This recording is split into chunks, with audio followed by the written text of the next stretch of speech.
How to add profile picture on Zangi app. First, open Zangi. Make sure you're logged in to your account. Tap on the gear icon that you can see at bottom. Tap on this option, Your Profile.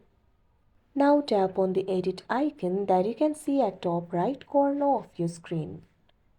Tap on the field of profile picture. Tap on the option Agree. You can take the photo or choose the photo. Tap on the option of your choice. I am going to tap on the option Choose Photo. Allow the media permission. Find the photo that you want to add. Tap on the photo. Crop the photo according to your choice. Tap on the option Crop. Tap on the right icon that you can see at top. Now your profile picture has been added. Like this, you'll be able to add profile picture on Zangi app. That's it for this video. Thank you for watching.